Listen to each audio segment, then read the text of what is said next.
अस्सलामुअलैकुम friends, welcome back to my channel novels by Areej Shah. तो friends, हम नेक्स्ट पार्ट स्टार्ट करते हैं नावल का।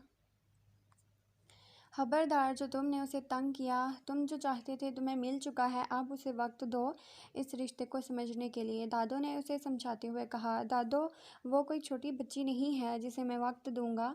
वो अपने और मेरे रिश्ते को बहुत पहले से समझती है और मैं अब इसको मज़ीद बेवकूफ़ियाँ करने की इजाज़त नहीं दे सकता। अर्तज़ा ने ठहरे लहजे में कहा। उसे नाश्ते के लिए तो बुलाओ, कल रात भी उसने कुछ नहीं खाया था। दादो ने परेशानी से कहा। दादो, अब अगर मैं उसके पीछे कमरे में गया तो आपकी नवासी मुझे खा जाएगी, और वैसे भी वो भूख की बहुत कच्ची है। जब तेज़ होगी मैडम अपनी सारी अना को अपने कदमों में रौंदती हुई आएंगी। आप इसके खाने की बिल्कुल टेंशन ना लें। आप वलीमे की तैयारी करें, तब तक मैं भी ऑफिस का एक चक्कर लगा के आता हूँ। अर्तज़ा कहते हुए उठा और कमरे की जानिब चल दिया। अर्तज़ा कमरे में आया तो इसे रोता देखकर परेशान हो गया। क्या बात है, तुम इस तरह से क्यों रो रही हो? वो फ़ौरन इसके करीब आया और पूछने लगा। हाथ मत लगाएं, मुझे बहुत एहसान होगा आपका। इसका हाथ खुद चटकते हुए गुस्से से कहा। ये क्या बेवसूल का ड्रामा है शानी, क्यों बेवकूफ़ों की तरह रो रही हो तुम? अर्तज़ा ने गुस्से से पूछा। क्योंकि मैं बेवकूफ़ हूँ मैं जो आपकी बातों में आ गई। बेवकूफ़ हूँ जो अपनी मोहब्बत के कायल के आगे अपना सब कुछ बर्बाद कर चुकी हूँ। इससे पहले कि शानी कुछ और कहती, अर्तज़ा का ज़ोरदार हाथ उठा और इसके चेहरे पर निशान बना गया। बस, बहुत हो गया, बहुत बकवास कर ली तुमने। मुझे लग रहा था तुम नादान हो, लेकिन नहीं शानी, तुम नादान नहीं बल्कि अहमक हो। क्या बर्बाद किया है तुमने? हाँ, जैसे जिसे तुम बर्बाद कहती हो वही एक शादीशुदा लड़की की पहचान है। मैं तुम्हारी मोहब्बत का कातिल नहीं हूँ, मैं तुम्हारी मोहब्बत हो, तुम मानो या ना मानो। किस बात का शौक मना रही हो बैठकर? कल रात का शानी, वो मेरा हक था। अगर तुम सीधे तरीके से नहीं देती तो मैं ज़बरदस्ती लेता। इसलिए आप ये बंद करो ये ड्रामे, और जितना जल्दी हो सके इस रिश्ते को कबूल करो। और अगर नहीं कर सकती तो मुझे और भी बहुत सारे तरीके आते हैं। ऑफिस जा रहा हूँ, जब तक वापस आओ इस हालत में ना मिलो। ब्यूटिशियन आएगी तो उसके सामने भी नखरे करने की ज़रूरत नहीं है। आज वलीमा हो जाए, कल से तुम अपने बाबा से बात कर सकती हो। वैसे भी मैंने इन्हें तुम्हारी रुखसती के बारे में बता दिया था। वो तो कब से चुपचाप बैठी आंसू बहाती इसकी बातें सुन रही थी। ये बात सुनकर परेशानी से इसे देखने लगी। क्या बाबा सब कुछ जानते हैं? शानी ने परेशान होकर पूछा। हाँ मेरी जान, वो सब कुछ जानते हैं। अब इतनी भी बड़ी बात तो मैं उनसे छुपा तो नहीं सकता था। इसका गाल प्यार से सुखलाते हुए कहा। शानी, आइंदा ऐसी कोई बेवकूफ़ी वाली बात मत करना जिससे मेरा हाथ उठे। मुझे ये करना बिल्कुल पसंद नहीं। बस इतना कहकर वो चला गया, जबकि शानी ये सोच रही थी कि इसके बाप को इसके रुखसती से पहले ही पता चल गया था, लेकिन फिर भी इसने इसकी कोई मदद ना की। माजी, दादो, हम कहाँ जा रहे हैं? 10 साल, अर्तज़ा ने अपनी दादो से पूछा, जो कब से आंसू बहा रही थी, जबकि अहसन गाड़ी चलाने में मसरूफ़ थे। बेटा, आपके फुप्पो का इंतकाल हो गया है। हम आखिरी बार उनका दीदार करने जा रहे थे, तो क्या वो कभी वापस नहीं आएंगी मेरी मामा की तरह? अर्तज़ा ने उदासी से कहा। मामा? हाँ बेटा, तुम्हारी फुप्पो तुम्हारी मामा के पास चली गई हैं, अब वो कभी वापस नहीं आएंगी। अम्मा, क्या हो गया है आपको? और रज़ा के जहन में ये सब कुछ क्यों डाल रही हैं, जबकि आप जानती हैं कि रुखसाना से शादी मैंने इसके लिए की है। अम्मा की बात अहसन को अच्छी नहीं लगी। जिसने शादी जिस भी रीज़न के लिए की हो, लेकिन बहाना इनके पास अर्तज़ा का था कि इसे एक माँ की ज़रूरत है। हाँ हाँ बेटा, पता है कि तुमने उस लड़की से शादी मेरे पोते के लिए की है, लेकिन ये बात अलग है कि मेरा पोता उस लड़की को एक आंख नहीं भाता। इसलिए बेहतर होगा कि ये ड्रामे तुम मेरे सामने छोड़ ही दो। मैं अपने मासूम पोते को सौतेलेपन की नज़र नहीं करने दूंगी, और इस वक्त मैं उस लड़की के बारे में कोई बात नहीं करना चाहती जिसे अपनी ननंद की मौत से ज़्यादा अपने दौर के कज़न की शादी प्यारी है। अम्मा ने ही चंद लफ्ज़ों में इन्हें इनकी बीवी की अहमियत समझाई, जबकि एहसन ने अम्मा से इस वक्त बहस करना बेकार समझा। वो छोटी सी गुड़िया महज 1.5 साल की थी जब इसकी माँ इसे छोड़कर चली गई, जबकि इसका बाप अपनी बीवी के 40 के बाद ही अपना मुल्क छोड़कर तुर्की जा रहा था। अम्मा जी, मैं अपनी बीवी का इलाज नहीं करवा पाया क्योंकि मेरे पास इतने पैसे नहीं थे। मैंने अपनी शरीके हयात को सिर्फ इस वजह से खो दिया, और अब इस वजह से मैं अपनी ज़िंदगी को मज़ीद मुश्किलात की नज़र नहीं कर सकता। इसलिए मैंने तुर्की जाने का फ़ैसला किया है, लेकिन शानी को मैं अपने भाइयों के हवाले नहीं कर सकता, इसलिए आपके पास छोड़ के जा रहा हूँ। इसने अपनी नन्ही सी मासूम बच्ची को देखा जो कब से अर्तज़ा की गोद में खिलखिला रही थी। अर्तज़ा जो कभी किसी से सीधे मुंह बात नहीं करता था, इसे अपनी गोद में उठाए पूरे घर में घूम रहा था। मुझे यकीन है कि आप मेरी बेटी की परवरिश बहुत अच्छे से करेंगे। मैं आपके अलावा किसी और पर यकीन नहीं कर सकता। और इस तरह से शानी का बाप शानी को अपनी नानों के घर छोड़कर हमेशा के लिए तुर्की चला गया, जिसे बहुत सारा पैसा कमाना था, जिसकी वजह से इसने अपनी जान अजीज़ बीवी को खो दिया। वो हर महीने शानी को बहुत सारी रकम भिजवाता, लेकिन इसका सारा खर्चा फिर भी इसके मामू उठाते थे। मामू और नानों की तो वो जान थी, उनकी आंखों का तारा। एक दिन भी अगर वो मामू की नज़र ना आती तो इसे पूरे घर में ढूंढना शुरू कर देती। जबकि रुखसाना को ना तो शानी पसंद थी और ना ही अर्तज़ा, बल्कि ये कहना गलत ना होगा कि उसे बच्चे ही पसंद नहीं थे। एक दिन इसने अपना सौतेलापन दिखाते हुए अर्तज़ा को डांटने की कोशिश की, जिस पर अहसन साहब से इसकी इतनी लड़ाई हुई कि अहसन साहब ने इसे कहा कि वो घर छोड़कर जा सकती है। इन्हें अपने बेटे से अजीज़ अपनी दूसरी बीवी नहीं, और इस बात का अंदाज़ा रुखसाना को जल्द ही हो चुका था। बहुत जल्दी उसने अर्तज़ा से हर किस्म के ताल्लुक़ ख़त्म कर दिए और वो उससे मुखातिब करना भी पसंद ना करती। और अर्तज़ा का भी मूड कुछ ऐसा ही था। इसे जो लोग पसंद ना होते वो उनसे मुखातिब ना होता। इसकी ज़िंदगी सिर्फ 3 लोगों के आगे पीछे घूमती थी, एक दादो, दूसरे उसके बाबा और तीसरी इसकी डॉल शानी। अहसन साहब को भी पता चल चुका था कि अर्तज़ा रुखसाना को ज़्यादा पसंद नहीं करता, और अम्मा का भी यही कहना था कि इसे ज़बरदस्ती रुखसाना के साथ ना बांधा जाए। जिसके बाद हसन साहब ने इसे दोबारा ना रुखसाना को माँ कहने के लिए कहा और ना ही रुखसाना को इसकी माँ बनाने की कोशिश की। अर्तज़ा ने बचपन से ही इसको मेरी कहना शुरू कर दिया। घर में किसी में इतनी हिम्मत ना थी जो शानी को कुछ कह पाता। वो हर वक्त इसके साथ रहता, जबकि मुलाजमा जब इसे दूध पिलाती तो इसके सर पर सवार रहता। कोई इसे ऊंची आवाज़ में बात नहीं कर सकता था। शानी भी हर वक्त इसकी छोटी उंगली थामे इसके पीछे भागती थी। स्कूल जाता तो ज़िद करता कि वो इसके साथ जाएगी, जिसकी वजह से इसको महज 2.5 साल की उम्र में ही स्कूल में दाखिल करवा दिया। इसकी दीवानगी तब बढ़ी जब छोटी क्लास की एक लड़की ने इसे धक्का मारा और बदले में अर्तज़ा ने इसके सर पर अपना बैट मारा था। प्रिंसिपल ने कहा कि स्कूल से निकाल दिया जाएगा, जिसके बाद बाबा ने इसे दूसरे स्कूल में दाखिल करवाया, लेकिन वहाँ पर भी इसने यही किया कि इसे शानी के बगैर दूसरे स्कूल नहीं जाना। बाबा ने जब शानी के लिए उसका पागलपन देखा तो उसे शानी से दूर रखने का फ़ैसला किया, लेकिन ऐसा करना भी आसान ना था। बाबा ने अर्तज़ा को ज़बरदस्ती हॉस्टल भेज दिया, लेकिन इसके 1 हफ़्ते बाद ही वो इतना बीमार हो गया कि उसे वापस लाना पड़ा। वक्त गुजरता चला गया और शानी अर्तज़ा के लिए इसकी ज़िंदगी बनती चली गई।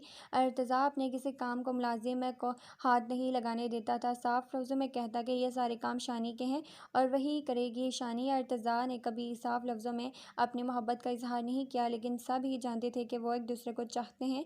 बाबा अर्तज़ा को बिजनेस के सिलसिले में लंदन भेजना चाहते थे, लेकिन इससे पहले अर्तज़ा ने यह शर्त रख दी कि इसके लिए इससे पहले शानी को इसके नाम करना होगा। 2 साल पहले इसी की ज़िद की वजह से उन्होंने इन दोनों की मंगनी कर दी, लेकिन इस बार वो निकाह चाहता था। शानी महज 16 साल की थी और वो नहीं चाहते थे कि इस वक्त के इस जहन में किसी भी किस्म का बोझ हो, लेकिन हमेशा की तरह अर्तज़ा की ज़िद के सामने किसी की ना चली और शानी का निकाह अर्तज़ा के साथ हो गया। वो कुछ दिनों में लंदन जा रहा था और इसके हुक्म के मुताबिक बेचारी शानी इसका सामान पैक कर रही थी। शानी ने तकरीबन सभी चीज़ें अपनी पसंद की रखी, क्योंकि अर्तज़ा हर चीज़ इसकी पसंद की पहनता था और इसी असूल के मुताबिक जो अर्तज़ा ने ही बनाया था, शानी सारी चीज़ें अर्तज़ा की पसंद की पहनती थी। अर्तज़ा बेड पे लेटा था जबकि शानी इसका बैग पैक कर चुकी थी। फिर अचानक से याद आया कि 2 शर्टें अभी भी बाहर हैं, तो दौड़ के वो लेने चली गई और वापस आई, आके इन्हें प्रेस करने लगी। बहुत मेहनत के बाद इसने वो 2 शर्ट प्रेस की। मैं आपसे शादी नहीं करूँगी। वो जो फ़ोन पर मसरूफ़ था इसके बाद पर इसकी तरफ देखने लगा। क्यों भाई, आप क्या खता हो गई मुझसे? वो अक्सर इसी तरह कहती थी। जब भी वो इसके किसी काम से तंग आती तो इसका फ़ैसला यही होता कि वो इससे शादी नहीं करेगी, लेकिन अफसोस अब निकाह हो चुका था। जबकि इसके दूसरे या तीसरे दिन ये वाला जुमला सुनकर अर्तज़ा के लबों पर एक जानदार मुस्कुराहट खिल उठी, क्योंकि वो जानता था कि इस तरह के अल्फाज वो क्यों दोहराती है। ज़रूर इसका लड़ने का मूड था। पिछले कुछ दिन से उन दोनों के बीच में कोई लड़ाई नहीं हुई थी, क्योंकि अर्तज़ा जाने वाला था और शानी इसको बहुत अच्छी यादों के साथ भेजना चाहती थी, जबकि अर्तज़ा इसे तंग करने का कोई मौका हाथ से नहीं जाने दे रहा था। लेकिन हर बार नाकामी ही होती, क्योंकि वो किसी की बात पर भी लड़ाई नहीं कर रही थी। हाँ मैडम, क्यों शादी नहीं करनी मुझसे? वो अपना मोबाइल रख कर इसके पास आकर दोनों हाथ कमर पर रखे लड़ाका औरतों की तरह पूछने लगा, क्योंकि मुझसे आपके कपड़े इस्त्री नहीं होते। एक तो जुमा जुमा कर इनको इस्त्री करो, फिर एक शिकन भी मौजूद ना हो, जबकि ये बात आप भी जानते हैं कि कपड़ों को फोल्ड करने से उनके अंदर शिकन आ जाती है, और वो आप दोबारा मुझसे इस्त्री करवाते हैं। मैं तंग आ गई हूँ ये रोज़ रोज़ एक ही कपड़े को इस्त्री करके।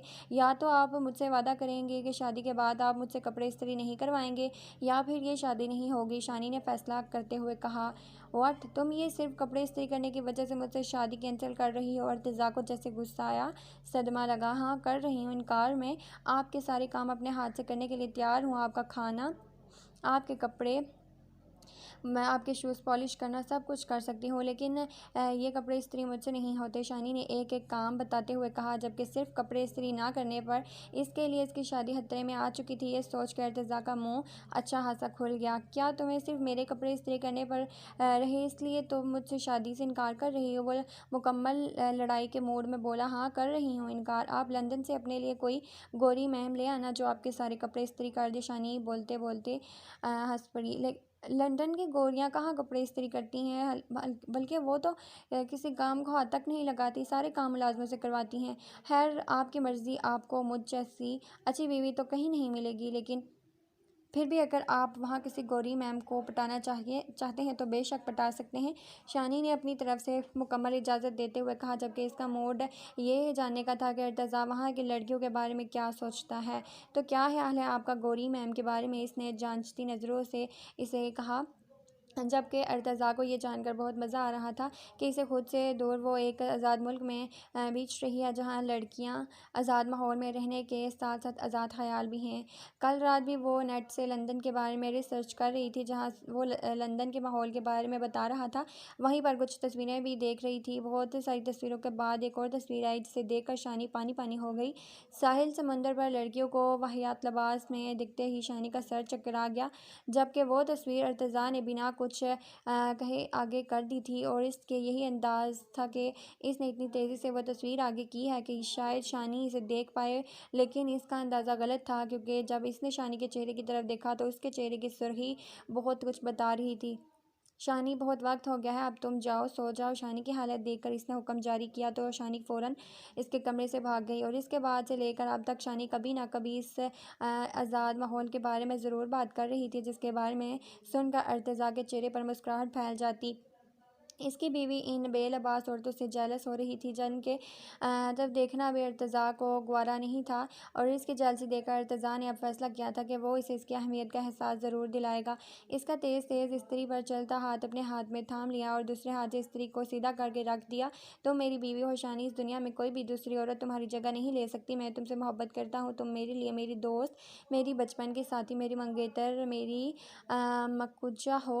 मुस्तकबिल में मेरी बीवी होगी। तुम्हें इस दुनिया में किसी भी दूसरी औरत से जलने की ज़रूरत नहीं है, क्योंकि मैं जानता हूँ कि तुम्हारी ज़ात मुझसे जुड़ी है। इस दुनिया में कोई भी औरत तुम्हारी जगह सिर्फ़ और सिर्फ तुम्हारा है, और ये हक़ तुमसे कभी कोई नहीं छीन सकता। इसके चेहरे को अपने हाथों में लिए वो मोहब्बत से अपने और इसके रिश्ते का एहसास दिला रहा था, जबकि इसकी बातों से सुर्ख होती शानी बिना कुछ सोचे समझे इसके सीने से जा लगी और आंखों से मोटे मोटे आंसू बहने लगे।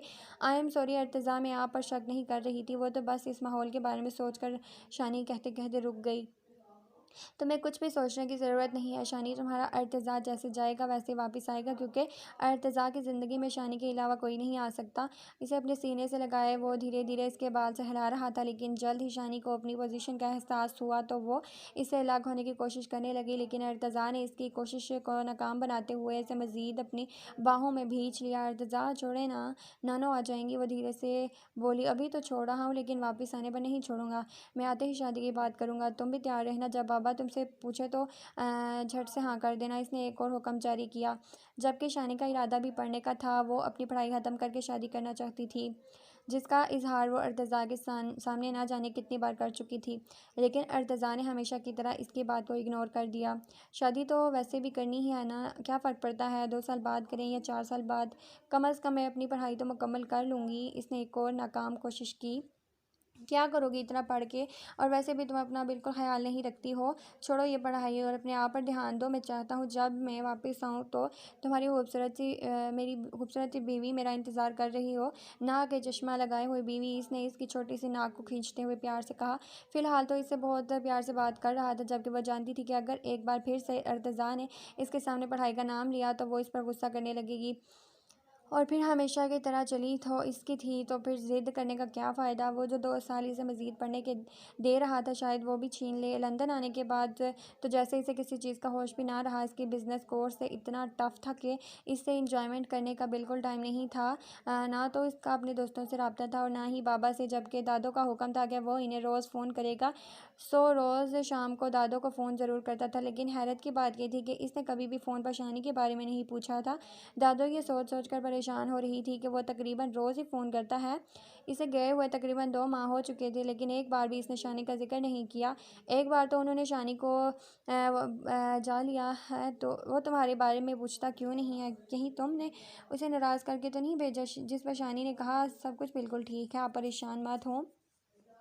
और फिर नानो की ये परेशानी तकरीबन 1 माह बाद दूर हुई, जब रात 1 बजे के करीब इनके कमरे में पानी ना होने के बायस वो उठकर पानी पीने किचन में आई। जब उन्होंने शानी के कमरे से सरगोशी नुमा आवाज़ें सुनी, उन्होंने करीब आकर देखा तो हमेशा की तरह शानी का कमरा लॉक नहीं था। उन्होंने ज़रा सा कमरे का दरवाज़ा खोला तो देखा लैपटॉप पर वो दोनों वीडियो कॉल में मसरूफ़ थे। शानी कान से हेडफोन लगाए सरगोशी में बातें कर रही थी। वो जो शाम को फ़ोन करता, थोड़ी देर बात करने के बाद कहता, दादो मुझे काम है, मैं फिर फ़ोन करूँगा, कहकर फ़ोन बंद कर देता, और यहाँ रात के 1-2 बजे तक वो शानी से बातें करता रहता था। दादो बेहतियार मुस्कुराई। इन्हें अब समझ आया था कि इनका इकलौता लाडला पोता इनकी इकलौती लाडली नवासी के बगैर वहाँ कैसे रहता है। वो हर रोज़ रात देर तक इससे एक दूसरे से बात करती, जिसकी वजह से अक्सर शानी की नींद पूरी ना होती।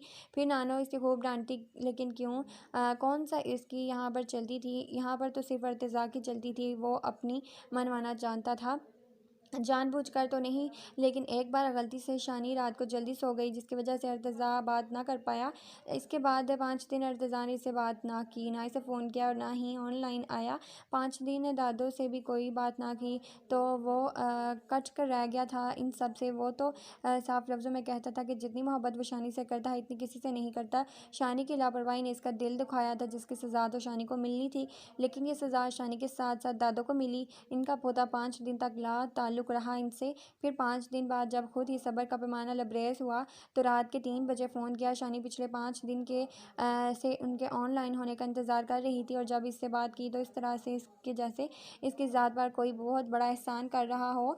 एहसान से कम भी ना था। शानी इसकी मोहब्बत में मुकम्मल तौर पर डूब चुकी थी। ये बात अर्तज़ा से भी छुपी हुई तो ना थी, लेकिन अर्तज़ा का इसे इग्नोर करना शानी को बहुत हर्ट कर रहा था। इसका इरादा इससे बात का एहसास दिलाने का था, लेकिन जब अर्तज़ा ने अपने पर बीती 5 दिनों की कहानी बताई तो वो जैसे खामोश हो गई।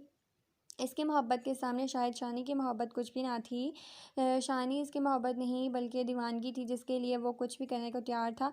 आज इसकी वापसी की खबर मिली तो जैसे हवेली में बहारें वापस आने की खबर मिल गई।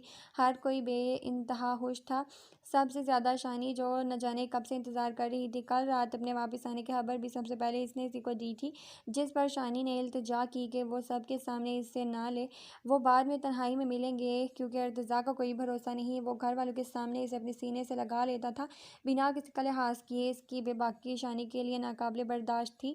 इसकी इस हरकत की वजह से वो शर्म से कट कर रह जाती थी, लेकिन वो तो हक से कहता, तुम मेरी बीवी हो। और इसके वापस आने की खबर सुनकर इसका सारा खानदान जमा हुआ था, और सबके बीच में आकर शानी से ये बात शानी को गवारा ना थी। वैसे भी रुखसाना कहा करती थी कि तुमने तो अर्तज़ा को अपने दुपट्टे से बांध कर रखा है, अभी से जोरू का गुलाम बन गया है वो। ये सारी बातें इससे बहुत बुरी लगती थी, और यही वजह थी कि अर्तज़ा को खुद से मिलने से मना कर दिया इन्होंने। लेकिन अर्तज़ा को ये बात बहुत बुरी लगी। आखिर वो 2 साल बाद वापस आ रहा था, और यहाँ शानी से कह रही थी कि वो इससे मिलेगी ही नहीं, जबकि 2 साल से अपनी बेचैनी और बेताबियों के दस्ताने वो अपने मुँह से सुना रहा था इससे। लेकिन शानी को तो इसकी परवाह ही ना थी। इसने यही नतीजा निकाला। बहरहाल इससे वादा कर लिया कि वो सबके सामने कोई बेबाकी नहीं दिखाएगा, और अकेले में इसे बख्शने वाला नहीं। फिर ऐसा ही हुआ। अपनी आइन के मुताबिक वो दूसरे दिन हवेली में था सबके बीच। दादो तो इसे अपनी आंखों का तारा बनाकर इसे नज़र के सामने से हटने तक ना दे रही थी। वो बारी बारी सबसे मिला। शानी जो सबके बीच में खड़ी थी इसे इग्नोर करके आगे बढ़ गया। वहाँ हाल में गया, वहाँ भी ना इसे पूछा और फिर ये इग्नोर सारा दिन ऐसे ही चलता रहा। किंजा जो कि रुखसाना की भतीजी थी, न जाने कितनी बार इसके कान में आकर कह गई। आखिर वहाँ इसे हुआ क्या, जो तुम्हारा आशिक नहीं आ रहा? वो तो खुद परेशान होकर रह गई। इसने बेबाकी दिखाने से मना किया था और यहाँ ये तो इससे बात नहीं कर रहा था। ये बात इसके साथ पूरे ख़ानदान ने नोट कर ली थी। कुछ तो गड़बड़ है। नानो ने भी इसे एक दो बार अपने पास बुलाकर पूछा, आखिर अर्तज़ा को हुआ क्या है, तुझसे नाराज़ तो नहीं? जिस पर इसने लाइल्मी का मुज़ाहरा कर दिया। अब न जाने इसे क्या हो गया था। मैं पूछ लूँगी नानो, कल तक तो सब कुछ ठीक था। शाम हुई, फिर रात हुई। अर्तज़ा ने इसको कोई बात नहीं की, बल्कि इससे जहाँ भी देखता वहाँ से कहीं और चला जाता। पूरे ख़ानदान वालों ने बातें बनाई। हर किसी का ये कहना था कि जिस मुल्क में ये रह कर आया है, वहाँ से आने के बाद मर्द सीधी सीधी सादी औरतों को नहीं पूछते। हर कोई बात पर इसे ताना सुनाता। वो कहाँ आदी थी इन सब बातों की। वो तो सारे ख़ानदान में मशहूर थी कि इसका शौहर इससे सच्ची मोहब्बत करता है। लेकिन अब तो पूरे ख़ानदान के सामने था कि वो इसे किस तरह इग्नोर कर रहा था। अब इसने भी गुस्से में फ़ैसला कर लिया कि चाहे जो भी हो जाए, अर्तज़ा से बात नहीं करेगी। रात को तकरीबन 2:30 बजे का वक्त था जब इसका दरवाज़ा ज़ोर से बजा। वो ज़्यादातर अपना दरवाज़ा लॉक नहीं करती थी, लेकिन आज घर में काफ़ी मेहमान थे और काफ़ी सारे बाहर के लोग भी थे, और तो इसे वैसे भी इजाज़त ना थी कि किसी के सामने आने की। अर्तज़ा सख्ती की वजह से, कौन है? इसने नींद से बोझल आवाज़ से पूछा। बाहर से कोई आवाज़ ना आई तो मजबूरन उठकर दरवाजे के पास आई। आराम से दरवाज़ा खोला तो वो जाने दुश्मन वाइट ट्राउज़र पहने इसके सामने खड़ा था। दरवाज़ा खुलते ही तेज़ी से अंदर आया और अंदर से दरवाज़ा लॉक कर दिया। सब कुछ इतनी जल्दी में हुआ कि शानी को कुछ समझ नहीं आई। अगर कुछ समझ में आया तो वो ये कि अगले ही लम्हे वो अर्तज़ा की बाहों में थी। इसे सख्ती से अपने सीने में भींच लिया। I miss you so much. इसके माथे पर अपने लब रखे। अब मेरी याद आई सबके सामने मेरी बेइज्जती करवा कर। लेकिन इस वक्त वो शानी के नखरे उठाने के मूड में नहीं, बल्कि अपने नखरे उठाने के मूड में था। इसलिए शानी ने इसे खुद से दूर किया कि वो इससे बहुत गुस्सा है। पर शानी से नखरे दिखा रही थी। देखो शानी, जो तुमने कहा मैंने वही किया। इसने उंगली उठाकर इससे की बात याद दिलवाई। कहा मैंने ये नहीं कहा था इस सबके सामने मुझे इग्नोर करें। इस तरह से कहने पर शानी को गुस्सा आ गया। नहीं, तुमने ये कहा था कि सबके सामने किसी भी किस्म की बेबाकी ना दिखाएं, और मैंने तुम्हारी बात मानते हुए किसी के सामने अपनी बेबाकी नहीं दिखाई, और अब तुम मुझे नखरे दिखा रही हो। मुझे आपसे बिल्कुल भी बात नहीं करनी। मेरे कमरे से चले जाएं। लेकिन इसके बाद पर उसे मज़ीद गुस्सा आ गया। तुम होती हो मुझसे बात ना करने वाली कौन, और मुझे कमरे से बाहर निकालने वाली? मैं अगर चाहूँ ना, अभी तुम्हें उठाकर अपने कमरे में ले जा सकता हूँ। हक रखता हूँ। इसलिए अपने ये नखरे कम करो और एक हद में रहो। कभी कभी वो इससे इस लहजे में बात करता था कि शानी को अपना आप बिल्कुल बेमौल लगता। वो समझ नहीं पाती थी कि वो इसका शौहर है या मालिक, वो इसकी बीवी है या कनीज़, जो इसकी हर बात पर जी हजूरी करेगी। इसके सोचों में छोड़े वो इसे अपने करीब करता। कितनी ही देर से खुद में पीछे खड़ा रहा, फिर बिना कुछ बोले इसके माथे पर लब रखे। कभी भी इसका रवैया शानी को बहुत कुछ सोचने पर मजबूर कर देता। सब कुछ रूटीन के मुताबिक था। पहले जैसे पहले होता था वैसे ही हो रहा था। वो हर बात पर शानी को आवाज़ें लगाता, जिस पर मैं मौजूद मेहमान दबी दबी हंसते और यहाँ से वहाँ जाते देखते। कल रात की वजह से वो इसे नाराज़ थी, लेकिन वो इसे मनाने नहीं आया, क्योंकि इसके मुताबिक ज़्यादा गलती शानी की थी, तो इसे माफ़ी मांगने आना चाहिए था। लेकिन वो जानता था इस वक्त शानी से नाराज़ है। वो कोई नाराज़गी अफोर्ड नहीं कर सकता था, इसलिए बार बार इसे आवाज़ें देता। कभी एक काम बताता, कभी दूसरा काम बताता। सब मेहमानों के सामने अपनी तमाम तरबे बाकियाँ भी दिखा रहा था। शानी तो इससे कह कर पछताई। ये तो तय हो गया था कि आज के बाद शानी इसे कभी किसी काम के लिए नहीं मना करेगी। फिर मेहमान आहिस्ता आहिस्ता रुखसत होने लगे और जाने से पहले सब ने एक ही बात कही, अब रुखसती कर दो। जिस पर इन सब की बात पर हामी भरते हुए अर्तज़ा ने कहा कि बहुत जल्द आपको इनविटेशन मिल जाएगा। सब चले गए, लेकिन किंजा नहीं गई। किंजा की जब जा नज़र अर्तज़ा पर जाने लगी, जिसे अर्तज़ा ने जल्दी ही नोट कर लिया। जबकि दूसरी तरफ किंजा शानी को अपना बेस्ट फ्रेंड बनाए घूम रही थी, और वो बेवकूफ़ लड़की समझ नहीं पा रही थी कि इसकी दोस्ती को भेड़िया बनाकर वो कौन सी मंजिल में हासिल करना चाह रही है। आजकल अर्तज़ा और नानो कुछ ज़्यादा ही साथ साथ बैठते थे। वैसे तो अर्तज़ा काम ही कर रहता था, लेकिन आजकल वो कभी मामू के कमरे में और कभी नानो के कमरे में पाया जाता। जबकि वो आजकल किंजा के साथ थी, और वो किंजा साथ साथ रहने लगी। दोनों साथ कॉलेज में जाती थी, और किंजा ने इससे पर परफॉर्मेंस करने के लिए भी फ़ोर्स किया। वो अच्छी एक्टिंग कर लेती थी और किन्ज़ा कहती थी कि वो बहुत टैलेंटेड है और उसे अपना ये टैलेंट इस तरह से ज़ाया नहीं करना चाहिए। किन्ज़ा ने इसे कहा कि वो जानती है कि इस अर्तज़ाक को कभी भी इससे इस फील्ड में आने की इजाज़त नहीं देगा, लेकिन वो अपना शौक़ पूरा कर सकती है कॉलेज लाइफ में। इसे भी किन्ज़ा का आइडिया बहुत अच्छा लगा था, इसलिए इसने परफॉर्मेंस के लिए ऑडिशन दे दिया। ये जहाँ ना सिर्फ इसकी एक्टिंग को पसंद किया गया, बल्कि इसे लैला का किरदार अदा किया दिया गया। इसे शुरू से ही लैला मजनू की कहानी बहुत ज़्यादा पसंद थी। इसे कभी कभी लैला मजनू की कहानी बिल्कुल अपनी कहानी जैसी लगती थी। कहते हैं लैला बहुत खूबसूरत नहीं थी, लेकिन मजनू फिर भी उससे मोहब्बत की इंतहा तक चाहता था। बिल्कुल इसकी कहानी की तरह रोशानी भी ज़्यादा खूबसूरत ना थी, लेकिन अर्तज़ा की मोहब्बत ने इससे क्या से क्या बना डाला था। अर्तज़ा की बातों से कभी कभी ऐसा लगता कि वो दुनिया की सबसे हसीन तरीन लड़की है जिस पर अर्तज़ा मार मिटा है। इसने अभी तक घर में किसी को नहीं बताया था कि वो फ़ॉर्म करने वाली है, और इसे ये पता ना था कि इसके साथ कौन होगा। बस इसे कुछ पता था तो ये कि जिसने इसके शो को ऑर्गेनाइज़ किया है वो तुर्की से आया है। इसके बाबा के मुल्क से आज घर आने के बाद इसने बाबा को फ़ोन करके बताया, लेकिन बाबा इसके बाद कहाँ ध्यान से सुनते थे। वो तो बस एक ही बात कहते, बेटा तुम मेरे पास आ जाओ, और वो यही कहती कि वो नानू और मामू को छोड़कर नहीं आ सकती। लेकिन सच तो ये था कि वो अर्तज़ा को देखे बिना नहीं रह सकती थी। किन्ज़ा का अर्तज़ा को अपनी तरफ देखते रहना अर्तज़ा से छुपा हुआ ना था। वो कोई छोटा बच्चा ना था जो एक लड़की की नज़र ना पहचान सकता। किन्ज़ा के हर रूप हर अंदाज से वो अंदाज़ा लगा चुका था, लेकिन इसके जज्बात को खवा नहीं दे सकता था कि इसके दिल और दिमाग में सिर्फ एक लड़के का हक था, और वो थी इसकी शानी। किन्ज़ा का छुप छुपा इसको देखना और इसे देखकर मुस्कुराना बाकी सबके सामने शायद थोड़ा लिहाज कर जाती, लेकिन अगर इत्तेफाक से वो अकेले में इसके करीब बैठा हो तो शर्म और लिहाज भूल जाती और इसे घूरने लगती। इसलिए अर्तज़ा ने अब साफ लफ्ज़ों में इससे बात करने के बारे में सोचा था। वो शानी से तो ये बात शेयर नहीं कर सकता था, वो दोनों बेस्ट फ्रेंड थे। अब वो इस तरह से इसके फ्रेंड को इसकी नज़रों से गिराना नहीं चाहता था। इसे लगता था कि शायद जो वो कुछ सोच रहा है वो सिर्फ एक गलतफ़हमी है, लेकिन बहुत जल्द इसकी ये गलतफ़हमी दूर हो गई, क्योंकि इसने नोट किया कि वो अर्तज़ा को शानी के पास के नहीं बैठने देती, शानी को किसी न किसी काम में उलझाए रखती थी, और अगर वो इसे अपने साथ चलने को कहता, ना जाने क्यों शानी इसे भी अपने साथ घसीटने लगती। इसे शानी पर बहुत गुस्सा आ रहा था। मैं बहुत सारी लड़कियां थी जो इसके यूके इस तरह की नज़रों का वो आदी था, क्योंकि पीछे पड़ी थी यूके में वो लड़कियां, इसलिए इन सब से कोई फ़र्क नहीं पड़ता था। लेकिन अब वो इसके और शानी के बीच में आ रही थी, और ये चीज़ अर्तज़ा बर्दाश्त नहीं कर सकता था। रात का 1:15 बज रहा था। वो अपना कुछ ज़रूरी काम करके फ़ारिग हुआ और अब सोने की तैयारी कर रहा था। पाकिस्तान आने के बाद से लेकर अब तक वो बाबा और दादों को शादी के लिए कह रहा था। अब वो रुखसती चाहता था, वो शानी से दूर नहीं रह सकता था, लेकिन बाबा ने ये शर्त रखी वो बिज़नेस संभाले। वो भी अर्तज़ा के बाबा थे, अगर अपनी बात मनवा सकता था तो वो क्यों नहीं। सो अर्तज़ा ने इनकी शर्त मान ली और बिज़नेस संभाल लिया।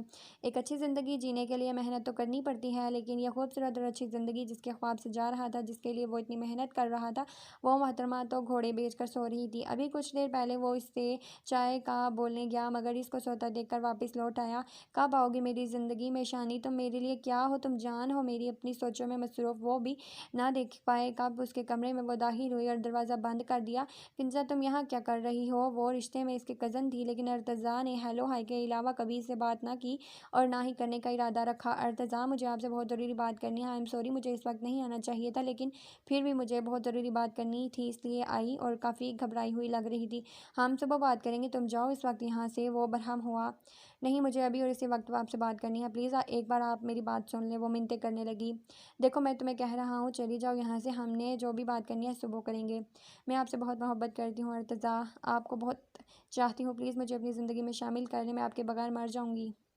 वो फिर इसके चेहरे के तासरात जानने लगी, लेकिन किन्ज़ा को जल्दी ही एहसास हो गया कि सामने खड़े वजूद इज़हार इश्क का कोई फ़र्क नहीं पड़ा। वो शख्स पहले ही इसकी आंखें पढ़ चुका था। अर्तज़ा सच में मैं आपसे प्यार करती हूँ, तो क्या आपको कोई फ़र्क नहीं पड़ता कि मुझे क्यों कोई फ़र्क पड़ेगा। भला मैंने तो नहीं कहा था कि मुझसे प्यार करो, तुमने अपनी मर्ज़ी से किया। हर इंसान के अंदर अपने जज्बात को काबू करने की सलाहियत होती है। अगर तुम चाहती तो अपने जज्बात को काबू कर सकती थी। तुमने अपने दिल को इतना बागी क्यों होने दिया जो शादीशुदा मर्द से मोहब्बत कर बैठी। ये मत कहना कि तुम मुझे बहुत पहले से जानती हो, क्योंकि अगर तुम्हें याद हो तो हम पहली बार तब मिले थे जब मैं यहाँ से इंग्लैंड गया था। इससे पहले तो तुम्हारे बाबा का मिसेस एहसन से कोई ताल्लुक़ नहीं था। किन्ज़ा एहसन की दूसरी बीवी रुखसाना के कज़न की बेटी थी। जिसका राब्ता काफ़ी अरसे बाद हुआ, ये जानते हुए भी कि मेरा निकाह हो चुका है और मैं उस लड़की को चाहता हूँ, इससे मोहब्बत करता हूँ, तुमने अपने दिल में मेरे लिए जज्बात क्यों पैदा किए? गलती तुम्हारी है, अब सुधारो इसको। तुम्हें यहाँ मेरे पास आने से पहले सोचना चाहिए था। मेरी ज़िंदगी में तुम्हारी कोई जगह नहीं है। मैं सिर्फ शानी का हूँ और मैं शानी से प्यार करता हूँ। अर्तज़ा का इरादा उस लड़की का दिल दुखाना नहीं था। वो जानता था कि अगर उस लड़की ने इस लड़की को ज़रा सी भी शय दी तो वो कभी अपनी ज़िंदगी में आएगी नहीं। अगर वो इसकी मोहब्बत को अहमियत देते हुए ये कहता कि अपनी ज़िंदगी में आगे बढ़ जाओ, तो वो कभी नहीं बढ़ेगी। इसलिए इसने इस तरह से बात नहीं की, क्योंकि वह जानता था जहाँ ना कदरी की जाए वो उठकर चलने की हिम्मत पैदा होती है। लड़की जब एक बार अपने दिल में किसी को बसाने पर तुल जाए तो मरते दम तक उससे मोहब्बत करती है। वो किसी लड़की को यूँ बीच चुराए नहीं छोड़ सकता था। इसने कई बार देखा था अपने ऑफिस के वर्कर्स की इंसल्ट की, फिर वही वर्कर इसके लिए बेहतरीन काम करके लाया था। वो जानता था अगर वो इस वक्त इस तरह इससे इंसल्ट नहीं करेगा तो वो कभी अपने जहन से इर्तिज़ा को नहीं निकालेगी। अपनी मोहब्बत की नाकदरी पर वो आगे बढ़ने की कोशिश ज़रूर करेगी। और ऐसा ही हुआ। रोते रोते उसके कमरे से बाहर भाग गई। आई एम सॉरी किंजा, मैं तुम्हारा दिल नहीं दुखाना चाहता था, लेकिन जो तुम ने ये ज़िद पकड़ी हुई है वो गलत है। मेरी ज़िंदगी में शानी के अलावा कोई नहीं आ सकता। मैं शानी को मोहब्बत की दिल अपने दिल में बसा चुका हूँ, उसकी मोहब्बत को, और मेरे दिल में मेरे लिए उसकी मोहब्बत ही बची है।